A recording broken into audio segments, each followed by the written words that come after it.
What is up mga guys, and so yun na nga for today's video ay pupunta tayo sa Tanawan. Ay di rin nga kasama natin si Tito James at tayo ay pupunta ng Tanawan mga kapatid. Gawa ng arrival doon ay di syempre aming dadayuhin niya ni Tito James. Kaso nga lang hindi namin kasama sa pagkakataong ari si paring BJ at gawa na siya may pasok. Ay di lugi siya ngayon sa amin at kami makakasulo ni paring James. Ay mag-aral ka muna ng mabuti diyan kapatid ko at kami na ang bahala din sa Tanawan ha. Ay kaso nga lang mga kapatid parang kasama ng kutob ko din sa mga kahitsurahan sa sapatos din at parang kakaunti ang mabibiso namin din ni Tito James. Kain naman ang pinagkadayo-dayo namin din ay sana na may makarami kami din aba. At dahil nga rin yung arrival syempre nagkumpulan din mga selektor mga kapatid ari ang aming mga kalaban ni Tito James. Kaso nga lang iba't iba yung mga yan ang sineselect, merong garments, merong bags and etc. Ay kaso nga lang si Tito James yata wala nang gana magsapatos ay parang motor na lang yata ang kukunin din joke lang. Ay di habang hindi pa dumadating yung may-ari mga kapatid ako'y nananalamin muna sa aking cellphone at parang merong pinto ang mababasag ngayon ay pagkakahigpit ng mga selektor na are. A few moments later. Ikaw ay diyan na nga mga kapatid inabasag na nga ang pintuan na hindi ko lang na-video at gawa na ako'y nakiagaw din nga syempre tayo nga selektor din.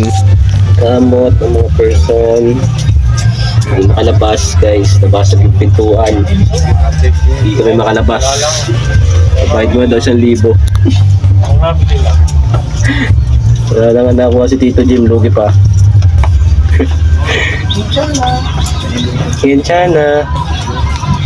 At dahil nga nabasag yung pintuan mga kapatid ay di wala muna kaming lumabas din bago makalabas ay pinagbabayad muna kami 1,000 ay kamot kami pero yun naman naiintindihan namin at syempre yun naman negosyo din kailangan naman kami ang may kagagawa na di syempre kami magbabayad talaga doon. Buti na lang at naawa sa amin yung may-ari at ginawang 500 na lang. At pagkalabas namin mga kapatid nagdiretso kami din sa may JNT at gawa na may papaship pala na si Tito James. Ay kaso nga lang para kami mga basang sisiyo at inabot kami ng ulan. Tapos anong nangyari pa mga kapatid pagpunta din hindi pa mag-function agad ng ayos ang cellphone ni Tito James at biglang namatay. Tapos hindi niya mabuhay. Ay ngayon ay hindi namin alam yung details ng kanyang customer. Ay kamot talaga malalaay si Tito James. Noong kainaman na mga kaganapan sa amin ni Tito James ay wala nang magandang nangyari kainaman na. Pero kahit gayon pa man ay patuloy tayo maging mapagpasalamat mga kapatid. Ano man ang mga nangyayari sa ating mga buhay dahil alam natin na meron pang ibang tao na merong mas malalang sitwasyon kaysa sa atin. Basta tayo tuloy-tuloy lang sa ating paglalakbay at palagi magtiwala sa kanyang magagawa. Ay sabi nga nila despite of everything else happening in this world always look on the good side of the back of your paper.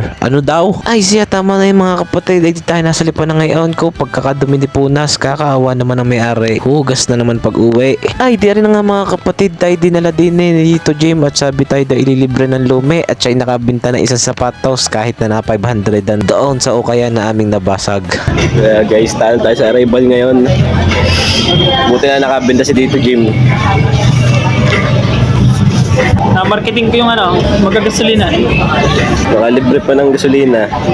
Balak pang maka-discount sa Quatogs. Pal na mukha Tito Jim, no? At dahil talo kami ngayon sa amin naging arrival at kami nabot ng ulan tapos tikpang masira ang cellphone ng Tito James tapos nakapagbayad pa kami ng 500 sa nabasag na pinto ay di kami nagluwi muna. Okay, bye bye.